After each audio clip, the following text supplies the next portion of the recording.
कहानी का पूरा आनंद लेने के लिए कहानी के पिछले भागों को सुनना बिल्कुल मत भूलिएगा। उसका लिंक मैं आपको डिस्क्रिप्शन बॉक्स, एंड स्क्रीन और कार्ड तीनों जगह पर दे दूंगी और साथ में कमेंट बॉक्स में पिन भी कर दूंगी, तो आप वहां से भी जाकर सुन सकते हैं।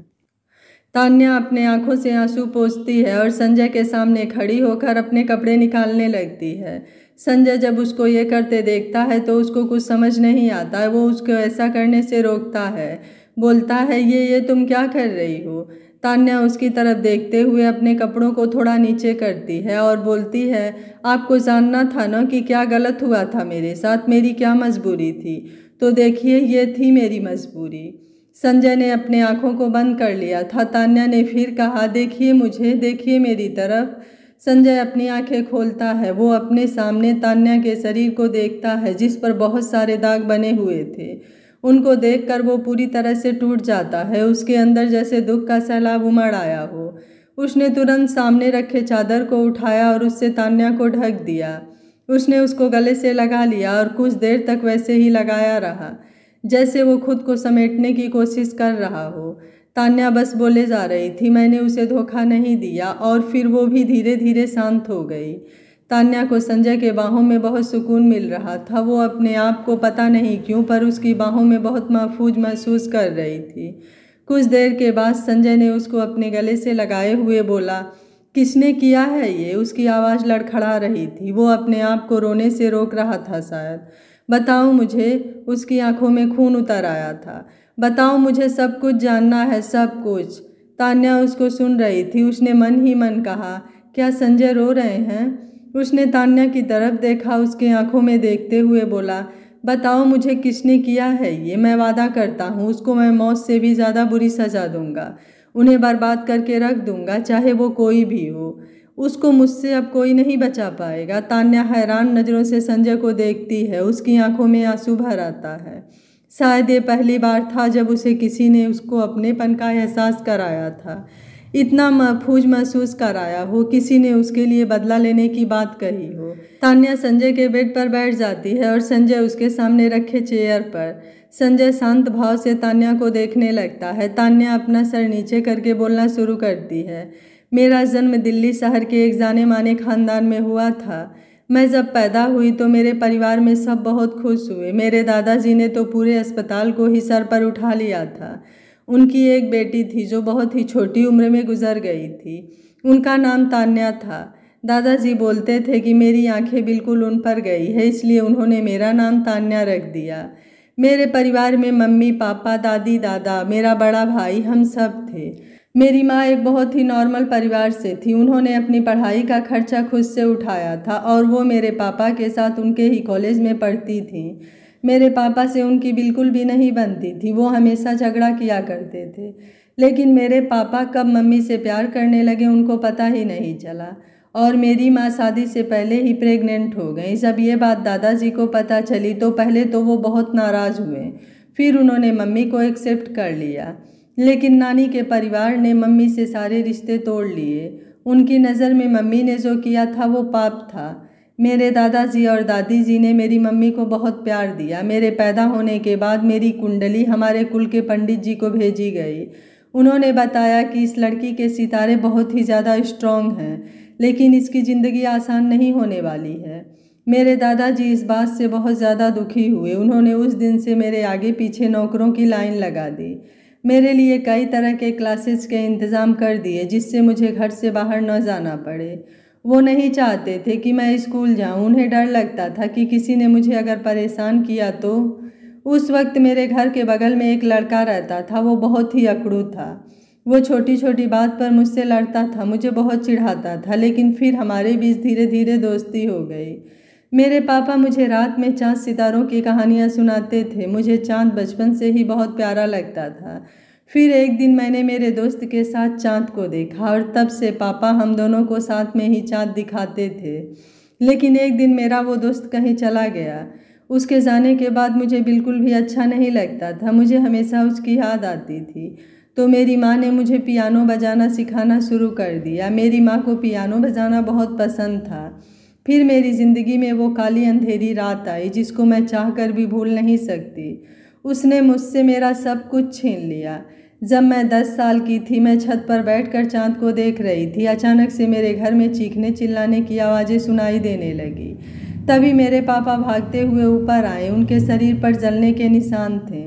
उन्होंने मुझे पकड़ा और मेरी आंखों में देखते हुए बोला, मेरे बच्चे, मुझे माफ़ कर दो, अपना ख्याल रखना, राजीव अंकल की हर बात मानना। पापा आपके साथ यहीं तक थे और उन्होंने कहा, मैं आपको यहाँ से नीचे फेंकने वाला हूँ, आंखें बंद कर लो। मैं रोने लगी, पर उन्होंने मुझे ऊपर से नीचे पुल में फेंक दिया और राजीव अंकल ने मुझे वहाँ से निकाल लिया। पापा ने ऊपर से ही बोला, राजीव, इसको दूर ले जाओ, बहुत दूर, किसी को पता न चले कि ये हमारी बेटी है। राजीव अंकल मुझे लेकर बाहर की तरफ भागने लगे। मैं अपने पापा को देख रही थी। धीरे धीरे आग ने उनको अपने आगोश में ले लिया। मेरे सामने ही मेरा पूरा घर जल गया। मैंने सबको खो दिया। राजीव अंकल मेरे दादाजी के बहुत वफादार आदमी थे। राजीव अंकल मुझे अपने घर ले गए। हम कुछ दिन वहाँ रहे। फिर वो एक दिन भागते हुए मेरे पास आए और उन्होंने बताया, छोटी मालकिन, अब आपको मेरे पास से जाना होगा, उन लोगों ने मुझे ढूंढ लिया है। फिर उन्होंने मुझे अपने एक भरोसेमंद साथी को सौंप दिया और मुझे अनाथालय छोड़ने को कहा। उन्होंने मुझे अनाथालय छोड़ दिया। मेरे दादाजी हर साल उस अनाथालय को डोनेशन दिया करते थे। मैं वहीं पली बड़ी। लेकिन मुझे हमेशा अजीब लगता था, क्योंकि वहाँ जब भी कोई बच्चा गोद लेने आता था तो वो लोग उनको सभी बच्चों को दिखाते थे, पर मुझे वो अलग कर देते थे। अगर कोई मुझे गोद लेना चाहता भी था तो भी वो लोग मुझे गोद नहीं लेने देते थे। पहले मुझे ये अच्छा नहीं लगता था, लेकिन फिर एक दिन मेरे अनाथालय में 2 लड़के आए। उनमें से एक राहुल था और दूसरा कौन था मुझे पता नहीं था, पर मुझे वो दूसरा लड़का बहुत पसंद था। वो हमेशा तो नहीं, पर हर त्योहार पर आता था और मैं उसको छुप छुप कर देखती थी। वो बिल्कुल मेरे उस पड़ोस वाले दोस्त की तरह दिखता था। शायद इसलिए मैं उसे पसंद करती थी। उसको सोच सोच कर मैं खुश हो जाती थी। लेकिन कुछ समय बाद उसने अनाथालय आना बंद कर दिया। मैं बहुत बेचैन होने लगी। मुझे कुछ भी अच्छा नहीं लगता था। लेकिन फिर हमारे अनाथालय में पूजा आई। वो मेरी सबसे अच्छी दोस्त बन गई। हर एक काम हम एक साथ किया करते थे। वो मेरे लिए मेरी बहन से भी बढ़कर थी। वक्त बीतता गया और उस लड़के की यादें धुंधली होती गई। जब मैं 18 साल की हुई तो एक दिन मुझे एक वकील मिलने आया। वो मेरे परिवार के वकील थे। उन्होंने मुझे बताया कि मेरे घर में जो आग लगी थी उसमें कोई नहीं बचा था। उन्होंने बताया कि उनका एक भरोसेमंद एम्प्लॉई विजय सिंघानिया ने एक बहुत बड़ा फ्रॉड किया था, जिसकी वजह से हम लोग दिवालिया होने का कगार पर थे। लेकिन सबूत ना मिलने के कारण वो बच गया। ये नाम मेरे जहन में बस गया था। उन्होंने मुझे बताया कि अब मैं अपनी मर्जी से कॉलेज में एडमिशन ले सकती हूँ, और ये भी कि मेरे दादाजी ने मेरे लिए पहले से ही एक सीक्रेट बैंक अकाउंट खोल रखा था, जिसमें मेरे लिए लगभग 10 करोड़ रुपए थे। दादाजी को कुछ पता चल गया था, शायद कि कंपनी में कुछ गड़बड़ हो रही है, और ये भी लिखा था कि जब मैं 18 साल की हो जाऊंगी तो ये पैसे मुझे मिलेंगे। ये सुनकर मुझे लगा कि मेरे दादाजी मुझे कितना प्यार करते थे। मैं वहाँ से निकलकर फैशन डिज़ाइनिंग का कोर्स करने के लिए कॉलेज में एडमिशन लिया। एक बार मैं कैंटीन में बैठी थी तो कुछ लड़के मुझे परेशान करने लगे। एक लड़के ने मुझे उनसे बचाया। वो लड़का सूरज था।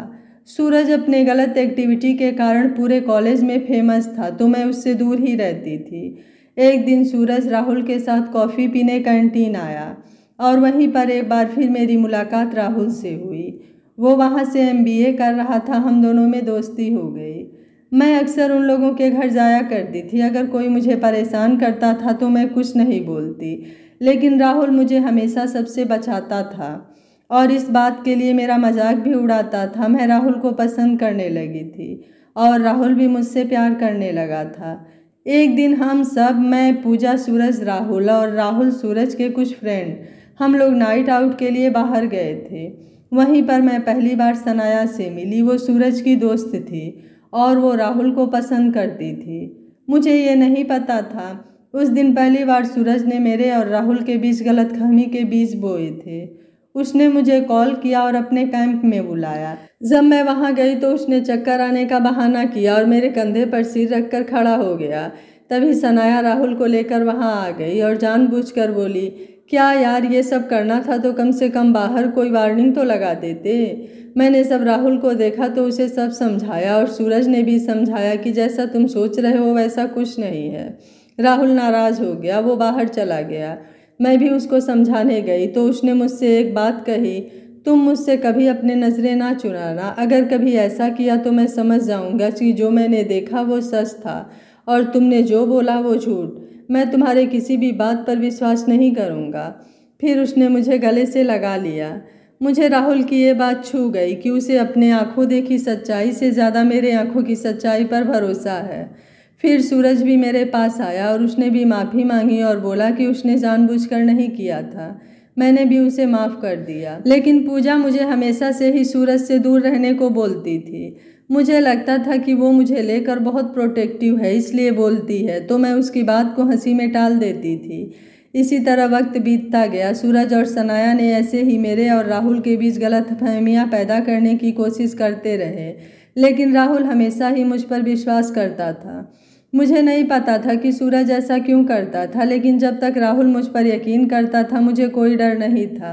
मैंने अपनी डिग्री कंप्लीट कर ली, फिर मैंने एक छोटी सी वर्कशॉप खोली। बहुत जल्दी ही मार्केट में मेरे काम को पसंद किया जाने लगा और मुझे लगा कि मेरे सपने पूरे होने लगे। लेकिन तान्या एक गहरी सांस लेती है।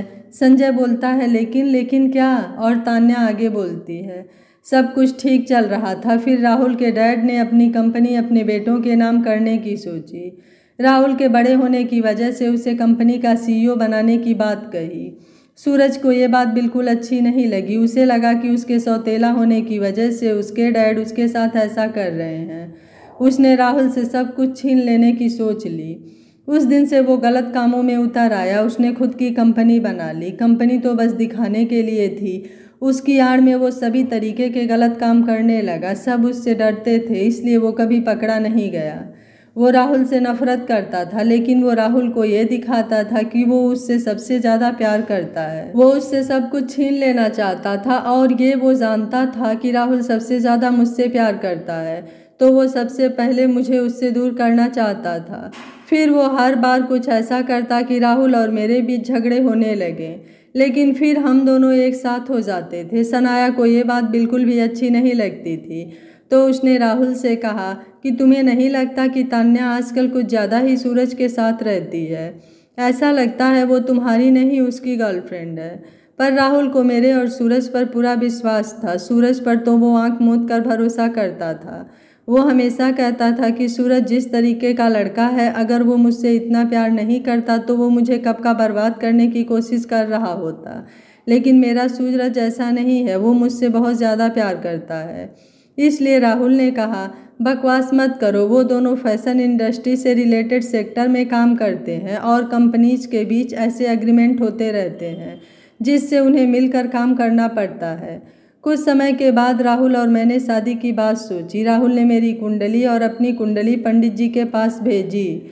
उस वक्त मैंने उसे पहली बार मेरे खानदान का असली नाम बताया। मुझे नहीं पता था कि सनाया मेरी बात छुपकर सुन रही थी। फिर वो रात आई जब मेरा सब कुछ बर्बाद हो गया। ये बोलते समय तान्या की आंखों में आंसू आ गए। संजय धीरे से उठकर तान्या के पास आता है। वो उसके कांपते हाथों पर अपने हाथों को रखता है। तान्या संजय के ऐसा करने से बहुत ज़्यादा इमोशनल हो जाती है, तो उसके आंसू की कुछ बूंदें संजय के हाथों पर गिर जाती है। संजय तान्या के आंसुओं को अपने हाथों से पोंछता है। फिर वो तान्या को देखता है। तान्या आगे बोलती है, जब मेरी और राहुल की शादी की बात सनाया सूरज को बताती है तो सूरज गुस्से से पागल हो गया और अपने घर के सामानों को तोड़ने लगा। फिर उसने सनाया से कहा कि नहीं, इस बार नहीं राहुल, तुमने मुझसे मेरी कंपनी छीन ली, मेरा सब कुछ छीन लिया, लेकिन इस बार नहीं। अगले दिन सूरज ने मुझे कहा कि मुझे लेट नाइट काम करना पड़ेगा क्योंकि हमें प्रोजेक्ट सबमिट करना था और हमारे पास समय ज़्यादा नहीं था, तो मैं रुक गई। इधर सनाया ने राहुल से कहा कि क्या हुआ, आज भी तान्या नहीं आ रही? ज़रूर ऑफिस का काम कर रही होगी, तुम मुझसे बात क्यों नहीं कर लेते? राहुल ने मुझे कॉल किया, मुझसे कुछ देर बात की, फिर मुझसे पूछा कि सूरज है क्या वहाँ, ज़रा देना उसे, मुझे उससे बात करनी है। मैंने कहा नहीं, वो नहीं है ऑफिस में, मैं अकेली ही हूँ। राहुल ने ओके कहा और कॉल कट कर दी। फिर मैं अपने काम में लग गई। तभी न जाने कहाँ से सूरज आ गया। उसने मुझसे कहा कि वो अपनी कुछ फाइल लेने आया है जो इम्पोर्टेंट है। फिर उसने फाइल ली और जब फाइल लेकर जाने लगा तो वो मुझसे जानबूझकर टकरा गया और हम दोनों नीचे गिर गए। वो मेरे ऊपर था और तभी राहुल वहाँ आ गया। वो मुझे सरप्राइज़ देना चाहता था। उसने जो हुआ वो देख लिया। फिर वो बिना कुछ बोले वहाँ से चला गया। सूरज ने मुझे किस कर लिया। मुझे बहुत ज़्यादा गुस्सा आया। मैं अपने जगह खड़ी हुई और मैंने उसे एक थप्पड़ लगा दिया। शायद वो मेरी सबसे बड़ी भूल थी। मैं वहाँ से बिना कुछ बोले निकल गई। मैंने सूरज की तरफ नहीं देखा। शायद मुझे देख लेना चाहिए था, क्योंकि उस वक्त उसकी आंखों में जो बदले की भावना थी, मुझे कम से कम उसका तो पता चल गया होता। राहुल ने मुझे अगले दिन मिलने को बुलाया तो मैंने उसे सूरज के ऑफिस आने की बात बता दी। राहुल ने मेरा हाथ थाम कर बोला, मैंने सोच लिया है कि हम आज से ठीक 4 दिन बाद सगाई करेंगे। ये सुनकर मुझे बहुत खुशी हुई। मैं उसके गले लग गई। मुझे शायद ही कभी इतनी खुशी मिली होगी लाइफ में। ये बात राहुल ने सनाया को बताई। सनाया ने ये बात सूरज से कही। सूरज ने मुझे कॉल किया। मैं उसका कॉल उठाना नहीं चाहती थी, लेकिन फिर उठा लिया। उसने मुझसे कहा कि वो मुझसे माफ़ी मांगना चाहता है और मैं पागल उसकी बात का भरोसा कर बैठी। मैं उससे मिलने चली गई। हम लोग एक क्लब में थे, वहाँ पर सनाया भी थी। पहले सूरज ने माफ़ी मांगी और मैंने माफ़ कर दिया। थोड़ी देर बाद मुझे सनाया ने जूस ऑफ़र की। मैंने वो पी लिया। कुछ देर बाद मुझे सब धुंधला सा दिखाई देने लगा। मेरे जूस में उन दोनों ने कुछ मिला दिया था। मैं वहाँ से निकलना चाहती थी पर कुछ भी देख नहीं पा रही थी। फिर सूरज मुझे अपने घर ले गया। उधर राहुल ने मुझे कई बार कॉल किया पर मेरा फ़ोन जब नहीं उठा तो वो परेशान हो गया। उसने पूजा से पूछा तो उसने भी बताया कि मैं उसके साथ नहीं हूँ। तो राहुल बहुत परेशान हो गया। वो मुझे ढूंढने के लिए निकल गया। उधर उसी के घर में मैं पड़ी थी। सूरज ने मुझे अपने बेड पर लिटा दिया और मेरे साथ वह किया जो मेरे होश में रहते वह नहीं कर सकता था। मैं चाह रही थी उसको रोकना, पर मैं उसे रोक नहीं पा रही थी। मैं बस वो सब मेरे साथ होते हुए देख पा रही थी। तान्या अपने चेहरे को अपने दोनों हाथों के बीच में रखकर रोने लगती है। जब सुबह हुई तो राहुल थका हारा घर लौटा। वो बहुत निराश हो गया था। उसे लग रहा था कि मैं किसी मुसीबत में तो नहीं फंस गई। वो जब वापस जाने लगा तो सूरज ने जानबूझकर मेरा नाम लेकर बोला, Tanya I love you. Rahul ये सुनकर कमरे में आ गया। उसने मुझे सूरज की बाहों में देखा तो वो बिना कुछ बोले ही वहाँ से निकल गया। मैं उसके पीछे भागी। मैंने उसे रोका। मैं ठीक से खड़ी भी नहीं हो पा रही थी। मैंने राहुल का हाथ पीछे से पकड़ लिया। वो रुक गया। मैंने कांपते हुए कहा, ररा राहुल। राहुल बिना कुछ बोले मेरी तरफ मुड़ा। उसने मुझे देखा और पूछा, क्या मैंने जो देखा वो सच था? अभी मैं पूरी तरह से होश में भी नहीं आई थी। मेरा शरीर अपने बस में नहीं था। मैं लड़खड़ा रही थी। मैं राहुल के सवालों का जवाब नहीं दे पा रही थी। मेरा सर नीचे की तरफ झुका हुआ था।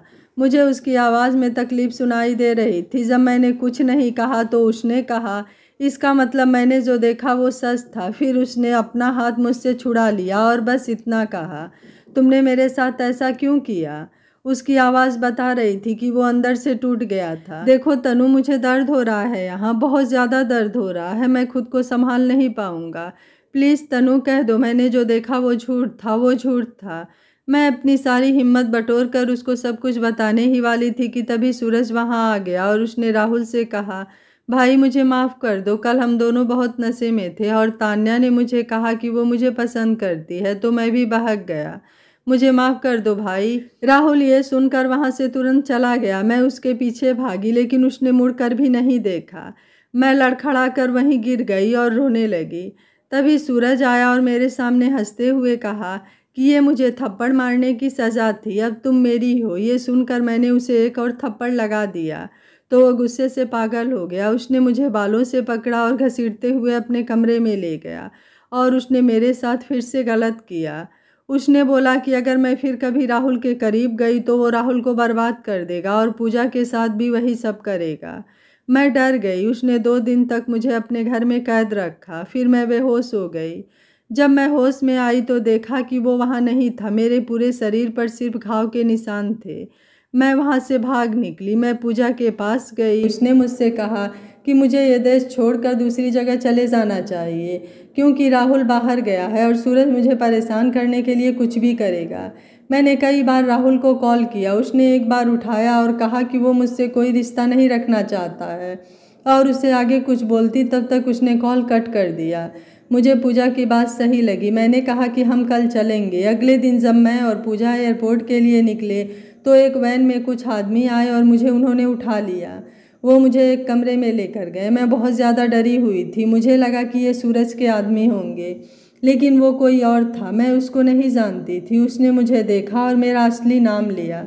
मैंने जब उसके मुंह से अपना नाम सुना तो मुझे अजीब लगा, क्योंकि मेरा असली नाम तो सिर्फ राहुल को पता था। तो मैंने उससे पूछा, कौन हो तुम और तुम मुझे कैसे जानते हो? तो वो हंसते हुए बोला, मेरा नाम विजय सिंघानिया है। आप मुझे नहीं जानती होंगी, लेकिन मैं आपको जानता हूँ। मैं तो आपको कितने सालों से ढूंढ रहा था, आपको अपने हाथों से मारने के लिए। मैंने जब उसका नाम सुना तो मुझे याद आ गया कि वो वही है जिसने मेरे परिवार को बर्बाद किया था।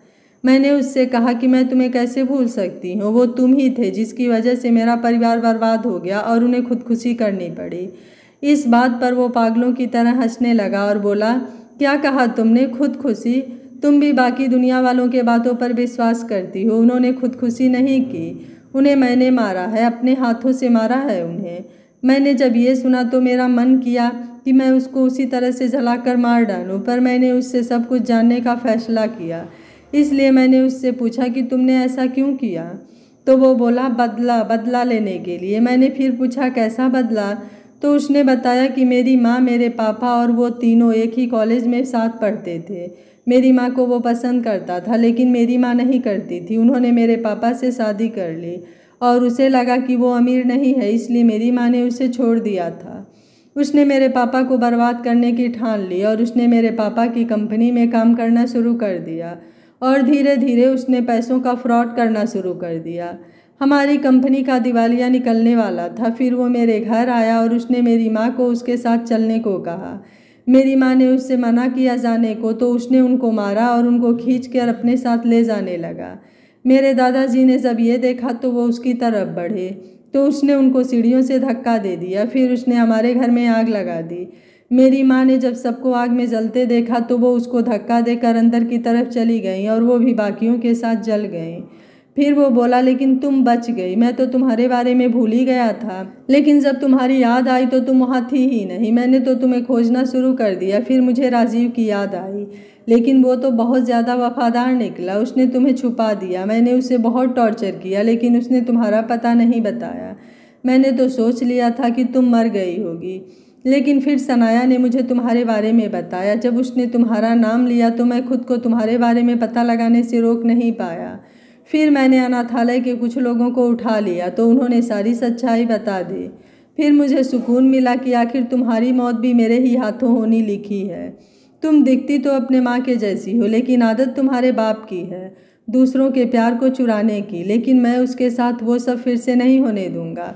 अब उसे सब कुछ मिलेगा जो उसका है। ये सब सुनकर मुझे बहुत ज़्यादा दुख हुआ। मैं अंदर तक हिल गई थी। जी चाह रहा था कि उसका गला दबा दूं, लेकिन मैं उसकी हंसी सुनने के अलावा कुछ नहीं कर सकती थी। उसने मुझे जिंदा रखा, लेकिन मुझे वो लोग रोज़ टॉर्चर करते थे, मुझे मारते थे, पीटते थे, कभी कभी तो खाना भी नहीं देते थे।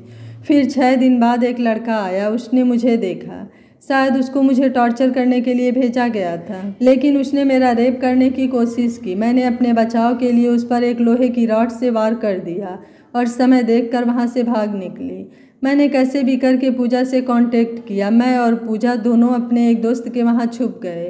पूजा ने बोला कि हमें ये देश छोड़ना होगा। मैंने उससे अपनी कंपनी बेचने को कहा। हम दोनों ही निकलने वाले थे कि तभी पूजा को तुम्हारी दादी का कॉल आया। उन्होंने मुझे तुमसे 4 साल के लिए शादी की बात की। पूजा ने बिना कुछ सोचे हाँ कर दी। मैं उस पर बहुत नाराज़ हुई तो उसने मुझसे कहा, इस समय सब जगह विजय के आदमी और सूरज के आदमी मुझे तलाश कर रहे होंगे। वो लोग हर जगह होंगे और पिछली बार की तरह फिर से पकड़ लिया तो मैं ज़िंदा नहीं बचूंगी। और अगर मेरी शादी आपसे हो जाती है तो मैं सेफ रहूंगी और तब तक वो लोग मुझे ढूंढना बंद कर देंगे और कोई सोच भी नहीं सकता कि मैं आपके साथ रहती हूँ। इसलिए मैंने हाँ कर दी और फिर मैंने आपसे शादी कर ली और पूजा सिंगापुर निकल गई। तान्या जोर जोर से रोने लगी। संजय ने उसको गले से लगा लिया। उसकी आंखें गुस्से से जल रही थी। उसने सोचा कि जिसने भी मेरी बीबी के साथ गलत किया है, अब मैं उन्हें नहीं छोड़ूंगा। मुझे माफ़ कर दो, मुझे नहीं पता था कि तुमने इतना कुछ सहा है। उसने तान्या की आंखों में देखा और कहा, अब तुम्हें रोने की ज़रूरत नहीं है। तुम्हें जितना रोना था तुमने रो लिया, अब उनकी बारी है। अब मैं तुम्हारे साथ खड़ा हूँ, देखता हूँ किसकी हिम्मत है जो संजय शेखावत की वाइफ पर हाथ डाले। संजय तान्या से पूछता है, तान्या आज तो पार्टी में वो सब थे वहाँ पर, क्या सूरज ने तुमसे कोई बदतमीजी करने की कोशिश की? तान्या ने हाँ में सर हिला दिया। वो बोली, जब मैं वॉशरूम गई थी तो सूरज वहाँ आया था, उसने मेरे साथ बदतमीजी की। उसने मुझसे कहा कि इस बार वो मुझे जाने नहीं देगा। उसने धमकी दी है कि अगर मैंने किसी को कुछ बताया तो वो पूजा को गायब कर देगा और उसके साथ मुझसे भी बुरा करेगा। वो उस पर नज़र रखे हैं। ये सुनकर संजय गुस्से से अपने हाथों की मुट्ठी बना लेता है। तभी तान्या उसका हाथ पकड़कर बोलती है, प्लीज़ संजय, उसे बचा लीजिए प्लीज़, अगर उसे कुछ हो गया तो मैं कभी खुद को माफ़ नहीं कर पाऊँगी, प्लीज़। ये बोलकर तान्या संजय के एक हाथ को पकड़ लेती है और उस पर अपना सिर रखकर रोने लगती है। संजय उसकी तरफ देखता है और उसके बालों पर हाथ फेरते हुए बोलता है, मेरे होते हुए तुम लोगों को कोई हाथ भी नहीं लगा सकता। तुम तक पहुंचने के लिए उसे मुझसे होकर गुजरना पड़ेगा। तान्या उसको उम्मीद भरों नज़रों से देखती है और थोड़ा सा मुस्कुराते हुए बोलती है, थैंक यू संजय। संजय तान्या को देखता है और फिर कहता है, चलो अब तुम फ्रेश हो जाओ और सो जाओ, कल से तुम्हें बहुत से काम करने हैं। तान्या को कुछ समझ नहीं आता कि संजय क्या बोल रहे हैं। वो उठती है और अपने रूम में जाकर फ्रेश होकर सो जाती है। इधर संजय अपने रूम में बेचैनी से इधर उधर घूमने लगता है, फिर अपने बिस्तर पर लेट जाता है और सिर्फ तान्या के बारे में सोचने लगता है कि कैसे जब उसने अपने ही परिवार को सामने जलते देखा होगा, कैसे उसको टॉर्चर किया गया होगा, जब उसके साथ ज़बरदस्ती की गई होगी तो उसे कितना दर्द, कितनी तकलीफ़ पहुंची होगी। ये सब सोच सोच कर संजय परेशान था। उसकी आंखों में नींद कहीं दूर दूर तक नहीं थी, उसकी आंखों से आंसू निकल रहे थे।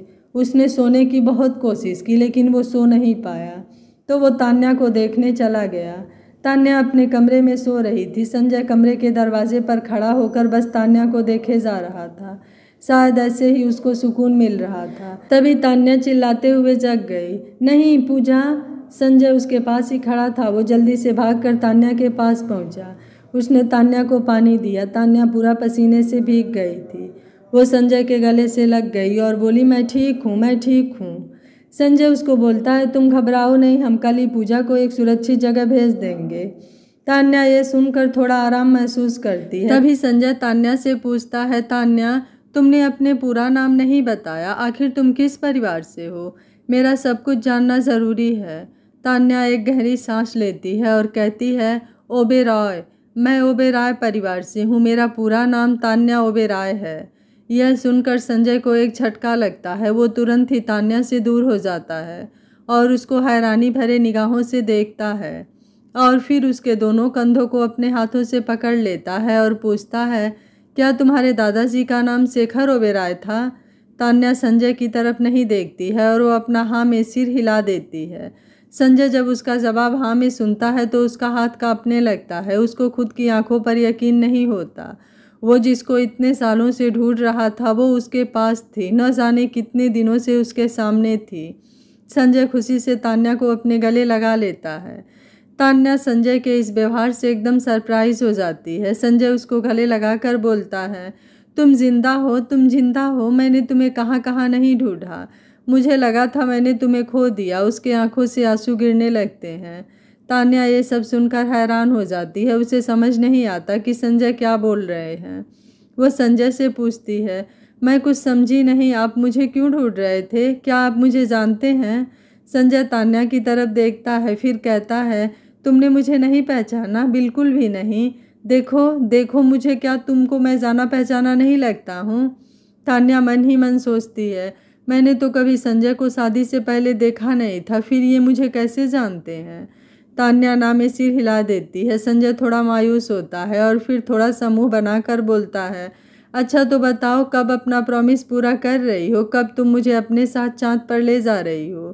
तान्या संजय को ऐसा करते देख थोड़ा मुस्कुराती है, फिर सोचती है, ये संजय को क्या हुआ है? मैंने तो आज तक इनको हंसते हुए भी नहीं देखा है, फिर आज ये क्यों ऐसी हरकतें कर रहे हैं? और ये क्या चाँद पर साथ जाना, ये सब क्या बोल रहे हैं? अभी तान्या कुछ बोलती कि तब तक उसको याद आता है। वो जोर से बोलती है, नहीं नहीं, ये नहीं हो सकता, तुम वो नहीं हो सकते, नहीं।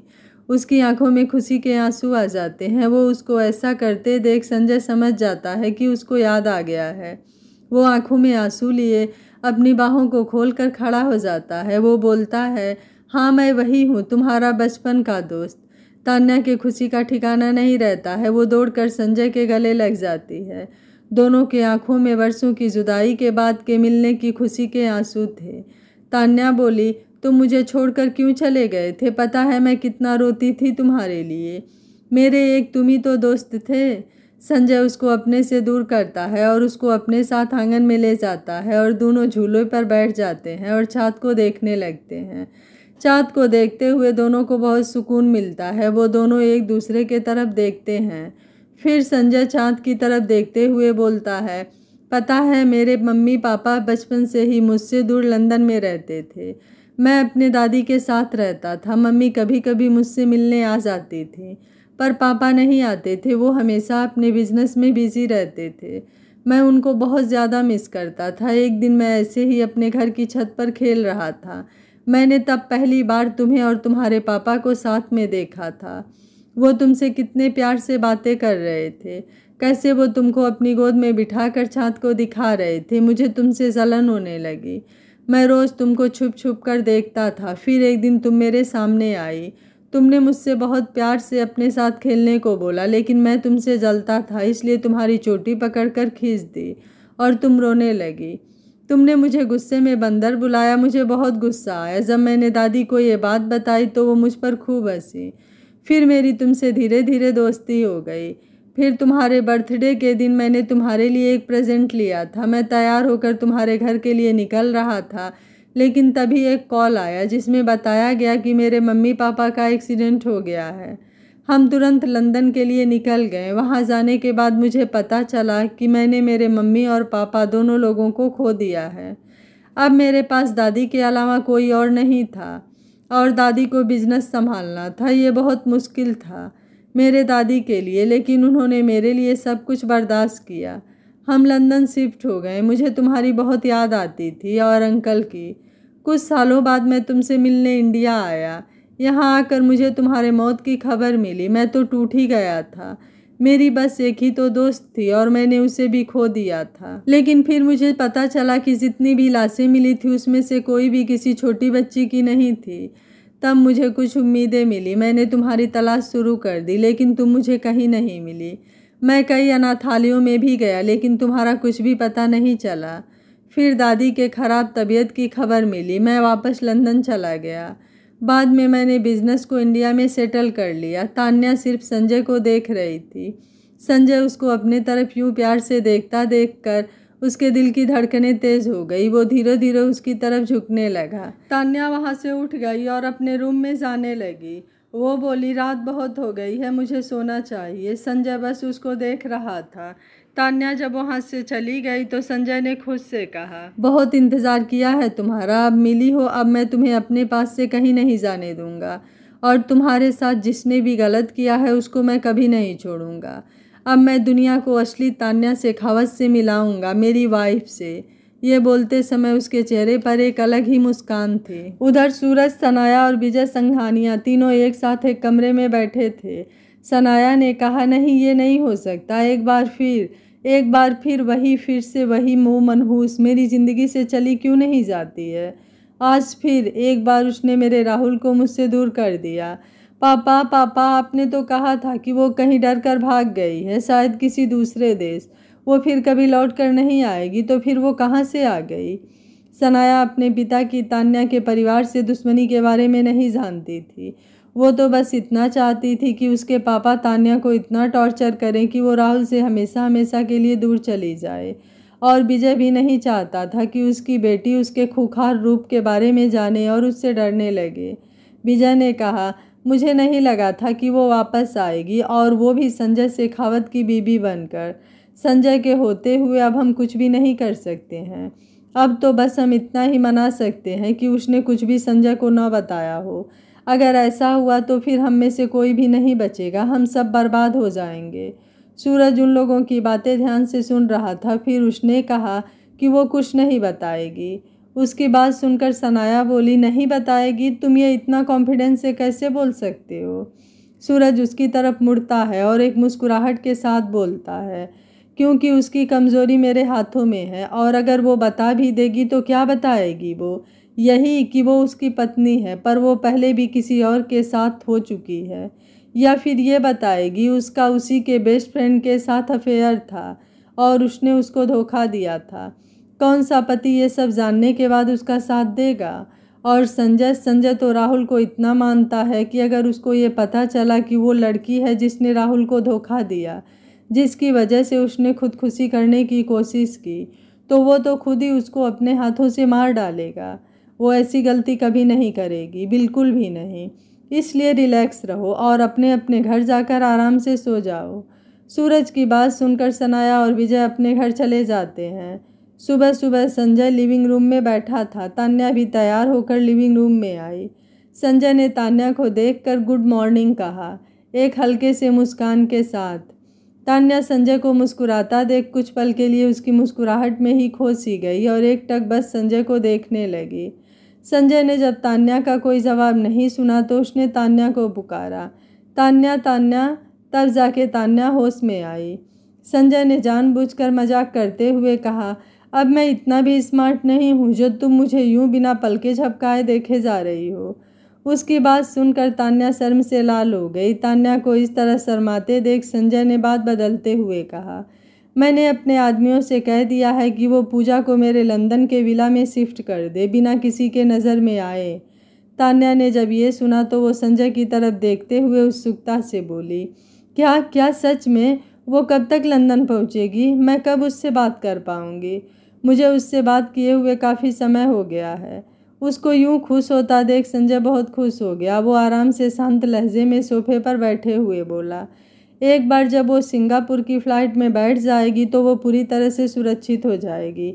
मेरे आदमी तभी कॉल करेंगे, तुम चिंता मत करो। जाओ और जाकर अपने कपड़े चेंज कर लो। आज से तुम मेरे साथ मेरे ऑफिस जाओगी। आज से तुम मेरी पर्सनल सेक्रेटरी का काम करोगी। तान्या ये सुनकर बुरी तरह चौंक जाती है। वो संजय की तरफ सवाल भरी नज़रों से देखती है और पूछती है, मैं आपके ऑफिस में कैसे? मेरा मतलब। अभी तान्या पूरी बात बोलती तब तक संजय उसकी तरफ देखकर बोलता है, तुम मेरे जितना पास रहोगी उतना ही सेफ रहोगी और मैं हर वक्त तुम पर नज़र भी रख पाऊँगा। तान्या संजय की बात सुनती है और उसको भी वो बात ठीक लगती है। वो हाँ में सिर हिलाकर तैयार होने अपने रूम में चली जाती है। संजय अपने प्लान को सफल होता देख मुस्कुरा देता है और धीरे से बोलता है, पागल लड़की, और फिर आराम से कॉफ़ी पीने लगता है। असल में ये सब तो बहाना था। वो बस तान्या को हर पल अपने नज़रों के सामने रखना चाहता था, वरना कोई भी संजय शेखावत के विला में घुसने की हिम्मत तो क्या सोच भी नहीं सकता। तान्या तैयार होकर आई। तान्या ऑफिस के कपड़ों में भी इतनी सुंदर लग रही थी कि संजय उसको बस एकटक देखने लगा। वो बोला, बहुत खूब, अब तुम लग रही हो मिस शेखावत। तान्या मुस्कुरा देती है। फिर दोनों साथ में ऑफिस के लिए निकल जाते हैं। तान्या और संजय ऑफिस पहुंचते हैं। सब लोग बस तान्या को देखते जा रहे थे और बोल रहे थे कि ये लड़की कौन है, बहुत सुंदर है, क्या वो मिस शेखावत है? सब लोगों को अपने तरफ यूं घूरता देख तान्या को बहुत अजीब लगने लगा। तभी संजय ने तान्या का हाथ पकड़ लिया और बोला, चलो मेरे साथ, घबराओ नहीं, अब इसकी आदत डाल लो। तान्या हल्का सा मुस्कुराती है और संजय के पीछे पीछे चलने लगती है। वो दोनों अपने ऑफिस में चले जाते हैं। रमेश बाहर आता है और सबको बताता है कि आज जो संजय सर के साथ थी वो मिस तान्या शेखावत है, संजय सर की वाइफ और उनकी पर्सनल सेक्रेटरी। उम्मीद है आप लोग उनसे अच्छे से व्यवहार करेंगे।